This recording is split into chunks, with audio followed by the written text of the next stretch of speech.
Hi guys, match day today, Norwich City versus Manchester United. I'm here with George. Say hello, George. Hello. And yeah, we're on our way to Carrow Road. We're on the way to the church on a Sunday. Who'd have thought it, eh? Church on a Sunday. Bit late. Went up the time for the morning. We're going to the evening service.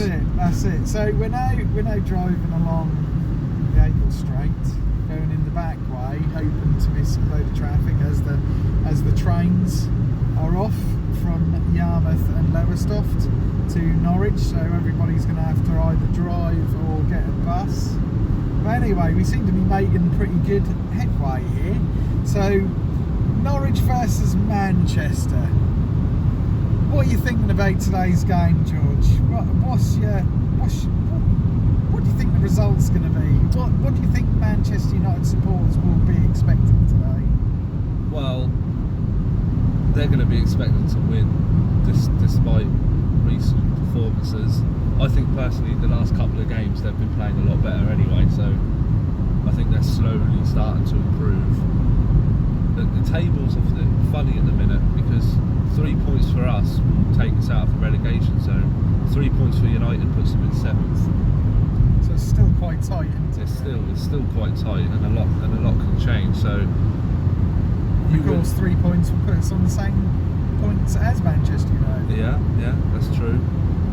8-0 we go above. Going into dreamland again. It could be a. We're going into Leicester territory now. Yeah, it is a bit of a funny one today, but I put on the group. I think that's going to be 1-1. I think this could potentially have draw written all over it. I'm glad Tetty's back in because, as said last week on the group, I think Tetty and Tribal in there together gives us more protection for an inexperienced back four. It would also allow Tribal the chance to get forward in breaks with Emmy, Cantwell, whether it's Leitner or Stieberman and Pookie. And I just think Tetty brings vast experience. I said he needed to be in that team last week. We came away with him in that team playing centre back in the end, but the philosophy was still there in the sense that we came away with our first point with him in the team. The last time we got points in the Premier League was when he last played against Manchester City.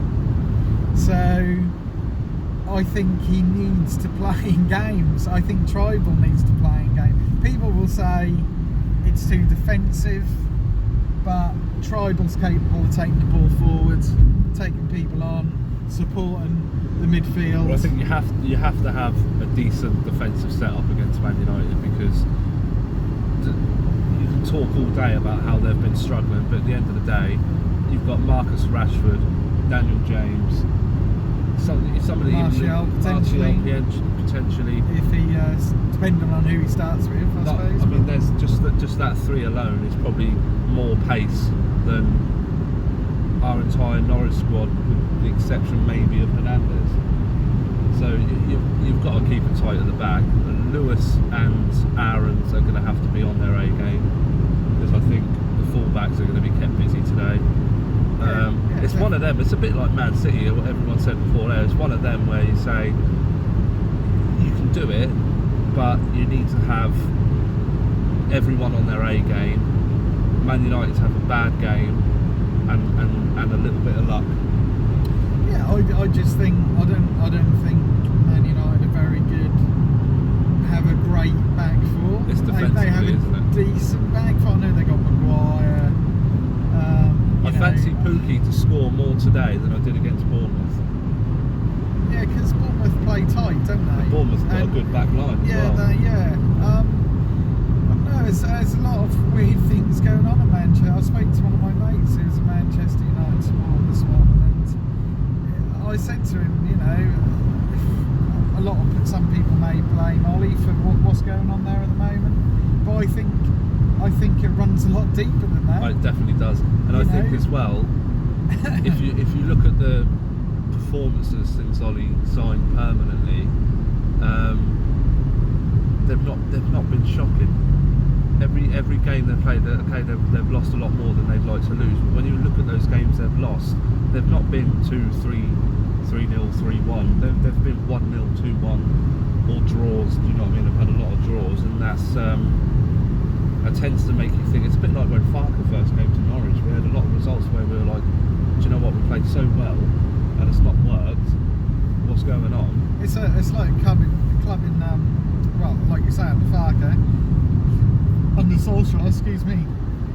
It's a club in transition, isn't it? And they're having to reshipped a lot of players out when Farker came in. It took him the best part of practically 2 seasons to get rid of a lot of the dead wood and get rid of players he didn't want, and players who didn't want to be here. And I think that's potentially what Man United's going through at the moment. I mean, there's a lot of controversy around Pogba, whether he wants to be there or not. They've had to make a lot of changes to their defensive back line. And I think they are a club in transition at the moment, which is reflecting their results. So what did you say? 1-1? I think that'll be a draw, just purely on. We always step our game up against the big teams, but like you say, Man United are starting to string some results together now. They're starting to play a little bit better, especially in the last couple of games. Obviously against Liverpool, played really well. They were literally arguably 7 minutes away from winning that game, something like that, weren't it? But I think what you've done is given multiple good and valid reasons of why you're predicting that draw. I'm predicting 2-1 to Norwich, and I can't give you any reason for that other than just gut feeling. If we win, I will say this now, go out on the limb, right? Because the team isn't going to be much different to when I played Bournemouth. The only exception may be if O'Neill's had a really good week in training, and he may start, and that could be a player which we really actually do need to start with to give us options. However, if Godfrey's starting, which apparently he will be Godfrey and Amadou at the back, with obviously Aarons and Jamal. Teddy in the middle. See, I would play Teddy and Tribal, but I will say, if Norwich win, I think a lot of it will be. I know, and I'm not centering around one player, but all I will say is, look how Teddy plays today. He may not be the best player at passing, he may not score many goals, but look how many times he'll break up play, he'll force him to go wide, he'll stop a route going through direct. He will get a foot on that ball, get a head on that ball, he will just disrupt them. And I think if we get a 2-1 win today, a lot of it will be down to him. Okay. 4-5-1 is what I've heard we're going with. I think playing Teddy and Tribal would be perfect, because it gives us an extra defensive cover with Tribal and Teddy there, but gives us the option going forward with Tribal. Yeah. And Teddy can sit, near the halfway if we come up or whatever. Because obviously we're playing with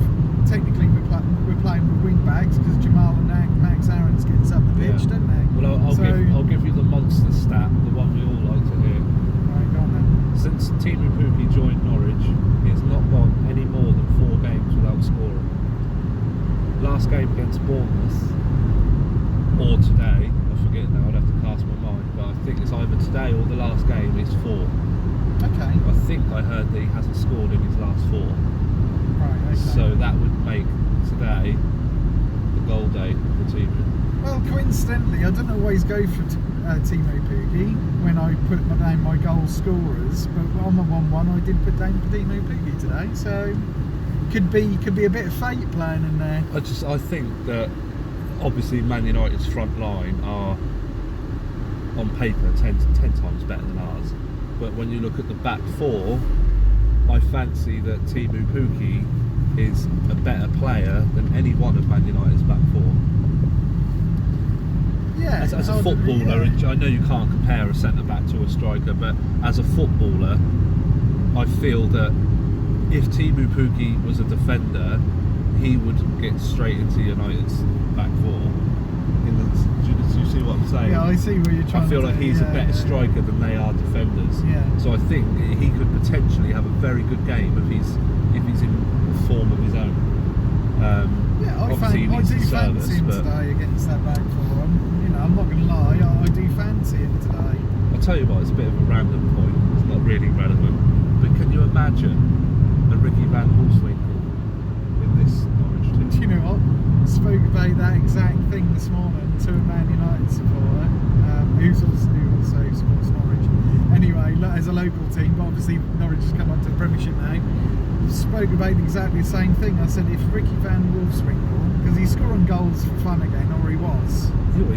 He has everywhere except us. Yeah, and if he was in this team with the players feeding him, like your Buendia, your Vrancic, your Leitner, your Stevenman, players like that in the midfield who put crosses in, you know, he would have done exceptionally well in this Norwich team.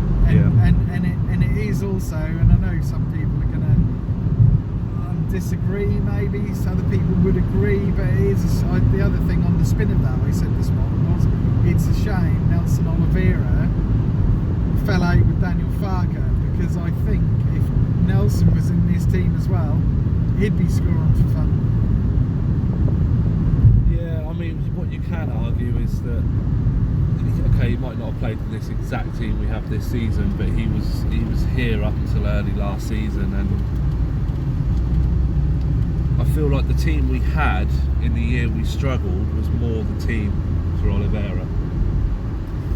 It was a lot more physical, a lot less pace, a lot more passing, and I think that played into his system quite well. I appreciate that, but I just think he'd have played really well in this team. He is different to Pookie.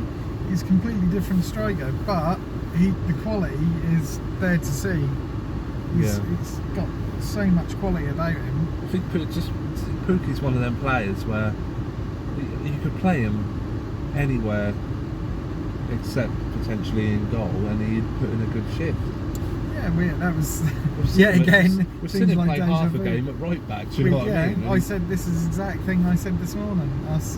You know, Pookie is one of those players who's filled in the midfield, who's tracked back to Max Aarons' right back position and defended alongside him. Just an all-round player, isn't he? And he is an all-round player, and you know, his fitness levels are amazing. How he's been diving around in Europe's lower leagues all these years, I don't know. Yeah, I don't know. It didn't work out at Celtic, I know. Maybe that would have gotten the attention earlier if it had. But this is what happens, doesn't it? We see it time and time again. Like you spoke about Ricky Van Wolfswinkel. You know, he's done it elsewhere, didn't do it at Norwich. It doesn't guarantee you buying a striker that he's going to do well in your club. It depends on how the team is set up. But Pookie was sort of the opposite. We didn't go for a big name that's been scoring everywhere. Like, we signed Van Wolfswinkel from Sporting Lisbon, and he had been scoring for fun, so we paid that money for him. It didn't work out. Pookie, yes, okay, he's been scoring goals for, you know, Bromby and the other teams he's been at, but it's not as though he was making headlines around Europe. No, do you know what I mean? Well, I think you could see under the quality. radar. You could see a quality there. Then you know, Stuart Webber, isn't it? Shout out to Stuart Webber. That's it. Yeah, great scouting again from Stuart Webber. But yeah, so you're going for a 2-1? I'm going for a 2-1. Don't know why. Can't explain it. What are you thinking? Pookie double. I think the midfield are going to be vital if that happens. But I just feel as though Pookie is the one that's going to finish for us today, because. I am turning around with it. I'll tell you why. I think I see something lying in the road as an animal. I'm going to go and take it out of the road. If I can. So anyway, I'll leave you with George to finish off just ever so quickly. And I'm going to do good deed for the day. If they're still alive. We'll see. Anyway. Come on, you yellows.